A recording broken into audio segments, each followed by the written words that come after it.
Senior Moves. Hey everyone, welcome to this Thursday's release of the podcast, where we're talking about the impacts of debt and finance on a parent project. Like always, today's shows could speak to many, but it's specifically oriented to family, friends, and professional advocates of the aged who have stepped into a leadership position of a downsizing project.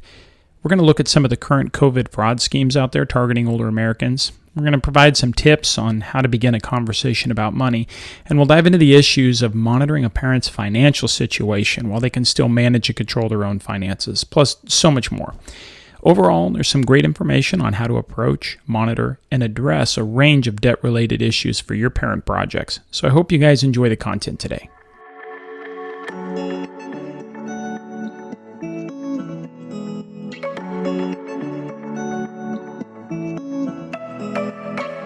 You're listening to Parent Projects, a Senior Moves podcast production.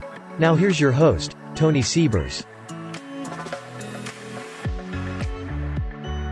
Lots of great content to cover today. We're going to break up this episode today by three segments: of financial safety, a debt management, and kind of a barriers segment. I really want to lead off today with the continuing COVID-19 scams. There's a great article all the way back in October of last year, and we're still really working through this, that talked about some of the scams that were coming out of the efforts for contact tracing. So, a couple of quick things to think about on the front end. Generally, contact tracers have been contacting older Americans, whether they're pulling the lists from AARP, or who knows where they're coming from. But they're able to, with social media and with other things today, they're able to pull up lists of those people that are more susceptible to giving up information. And if you haven't dealt with this in your family yet, it's a great idea. Chances are you know somebody who has a friend or a colleague that has dealt with this. So a couple of important things we'll kind of cover. The first, in spotting the scams. So contact tracers do typically begin with text messaging. That is something that is pretty legitimate. They also might reach out with phone calls. But there are a couple things that the contact tracers will not do. And reminding our family of this and doing it pretty consistently can kind of help. Number one, they will not ask for money. All right.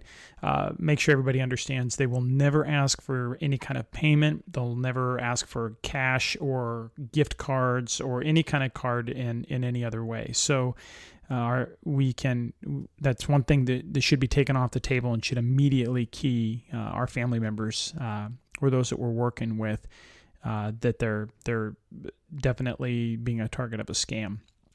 They do not need your bank account or your credit card numbers. So continue to that. Number two, they don't need Social Security information. They will not need your Social Security number, not even the last 4 digits of your Social Security number. That's not part of contact tracing. So you can add that to the list. Also, they're not going to need your Medicare number. So contact tracers will never ask for your Medicare number. They won't ask for your insurance information. And for those of you, particularly in the Southwest here where we're at, immigration status doesn't matter either. So if a contact tracer is calling, or a contact tracer, is calling and they're asking for this kind of information, they're not a legitimate. This is indeed a scam. So be on the lookout for that. They're also not going to send links through email or texts. That's not part of the protocols. If you do click on them, it can download, malicious malware or other things to your computer or your phone. So those are some top things to look to. Regarding the testing sites and what to look out for, social media, being really cautious there. Watch out for the advertisements in social media that are talking about COVID-19 testing or supplies. Make sure that any of the appointments that you make are the actual locations. Usually you can research those with the local county, and your county will tell you where those locations are at. Again, it's the links. Don't open links if you get them in an email or anything from an unknown source. And Medicare and Medicaid are not going to call and ask for your number. So that program is not associated to this at this time. So, as of this podcast in September of 2021, should have nothing to do with any of that. So, one of the other questions that comes up is, how do you make sure that it's a legit testing site that you're looking at? So one of the key things that you can do is really get a referral from your doctor. Check in with them, and they can they'll tell you where you should go to get tested. You can also contact a local law enforcement. Police and sheriff's offices can let you know if a testing site's legitimate if you're unable to find the county website online. So make sure to keep an eye on that. In general, as with most scams that are out there, we want to encourage our loved ones, and in some cases, maybe even putting a sticky note on a refrigerator that just reminds them, do not give out bank account numbers, do not give out credit card information, do not click on links, and don't give up your personal information. Government entities will not call you and ask for personal information. So that's some important things to put up there. If if you want to talk through a couple of situations with your family member, remember, scammers, once they get them on the phone, they're going to pressure them to provide some pretty detailed information very, very quickly before they have time to really process where they're at. So if they feel that a conversation's just going really quickly and they're being asked a lot of information, chances are that it is a scam. But in any case, just hang up the phone. It's the easiest way to in the military, we say break contact. Just all they have to do is hang up the phone. If there's something legitimate there, that person is going to call back, and you can slow the process down and start working through it. Chances are that if they are a scam, they're not going to call back. They're going to go in the other direction, particularly if you haven't given them any information yet. Remind them to call a friend or a family member. If there's someone in particular in your family that's dealing with that type of aspect, have their contact number sitting there and say, hey, call this person when you're receiving it, and having one consistent person who's collecting how often that's happening can really help you manage the project long term for what to do. If you do find a scam, if you're wondering, and how you take care of that, this is something that's handled by the Office of the Inspector General through HHS. So you can report it online through the Inspector General's office, and that's oig.hhs.gov. Again, that's oig.hhs.gov.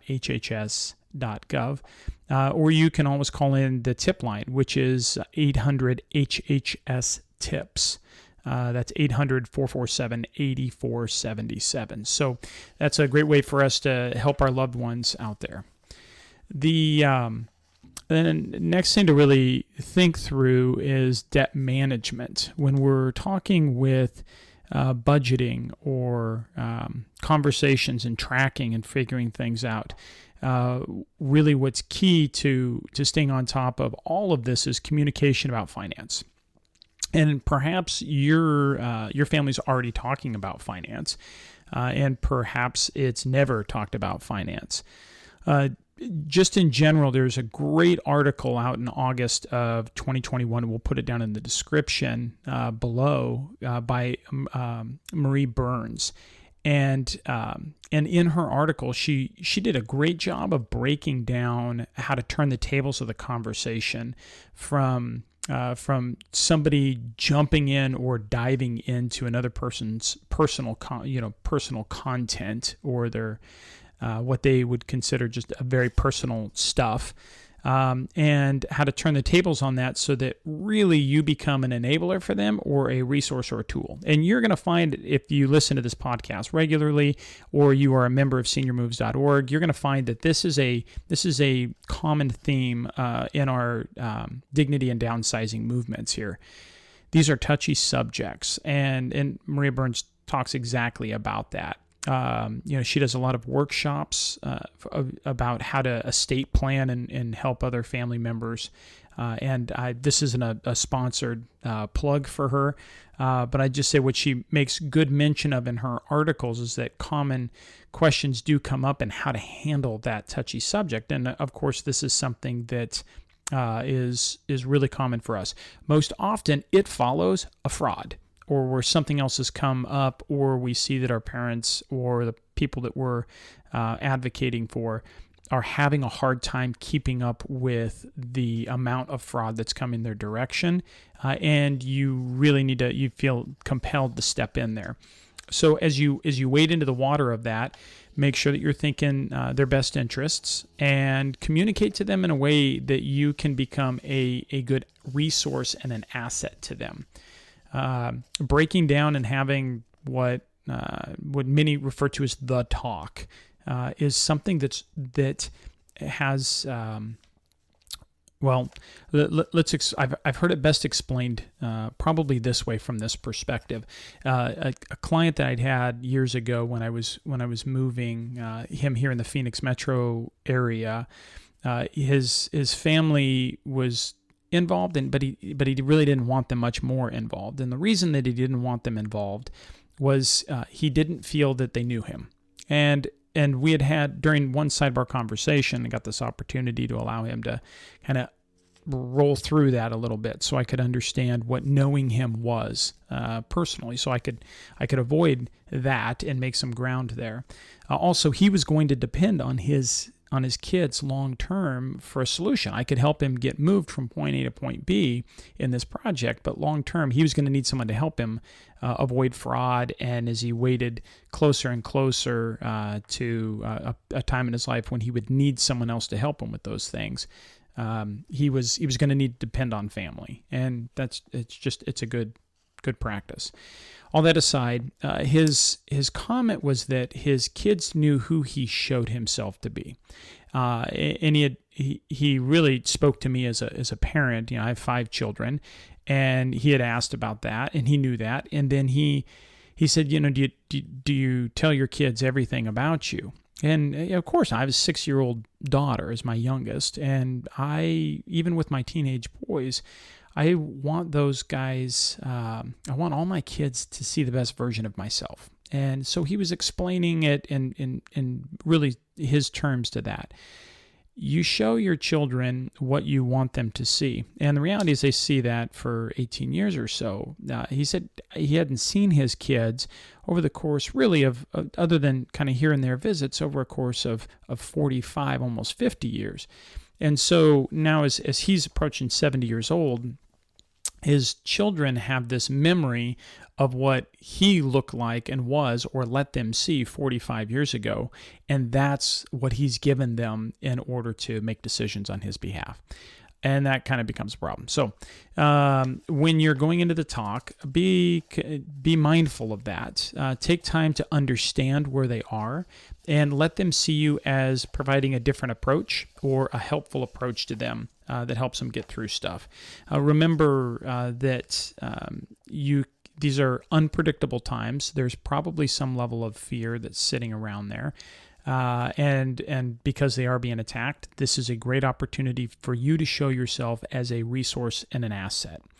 So now in doing that, one thing that I definitely wanted to cover today was a common tool that I used in my practice to help families communicate what was going on, or to give visibility of the financial situation of an aged loved one without turning control over. And particularly when my client was completely capable of continuing to manage their own finances, they just knew the day was going to come in which they were going to need someone else, and so they wanted to get maybe a head start and some visibility and close that knowledge gap. So one of a great tool we've learned to is Mint. Again, this is not a sponsored plug, so hashtag not sponsored. But Mint is a tool that can be connected directly to credit card accounts, to checking accounts, and to others. It's run by Intuit, the makers of QuickBooks and TurboTax, and other great products. So great scale of people that are working, the security issues and everything behind. But what it does is it provides, it's a great budgeting tool to see, you can put into it a budget ahead of time to understand what you're spending, you expect your spending to look like, or what it should look like. And then you can track in real time as it's coming through. You get you can set up alerts when certain activity happens that you want to be watching for, and it will proactively alert you as well if it recognizes something that is out of sync with the normal spending activity as it's working through. The data that it holds to everything that we've read online and seen is anonymized data. So over the course of this product, which has been on the market for, honestly, it's probably pretty close to a decade that we've used this in household finance personally, as well as recommended other clients. It's been safe. Haven't seen any problems or breaches in security. So we feel pretty confident recommending it as a solution. Again, it gives that visibility, and parents can choose what level that visibility is. So depending on what accounts get linked into there to show the visibility. Also, Mint doesn't hold on to, you make a connection, a dynamic connection, and then what we call an API connection. And so you're not giving your password up to Mint or to somebody else. And that can help as well in case there's changes of passwords or changes of account. Anytime anything major like that would happen, you're going to be able to see that within the system. So just a great tool that sits out there to assist and help us when we're trying to monitor from remote. Hey, this is about where I'm going to leave you for the day. So we've gone over today some of those scams that sit out there from COVID-19, and just reminding you to touch base and proactively, maybe leave sticky notes, leave some other kind of note, leave some instructions, and we talked about leaving a consistent single point of contact that's kind of collecting to see overall if there's a tempo of problems happening. We've talked through some debt management tools that sit out there, ways to track and to see budgeting, to sit down and to begin some of those conversations. And we've talked through some of those barriers, both emotional and maybe even physical, in the distance and the time that we've spent with each other, that can slow us down from being able to have these discussions and work forward. And that's it for the Senior Moves team this week. Thanks for joining us. If you enjoy the content, remember to subscribe to this podcast on that app that you're using right now. Reviews and comments, they help us help you by expanding our reach and our perspectives. So if you have time, please drop us a note and tell us how we're doing.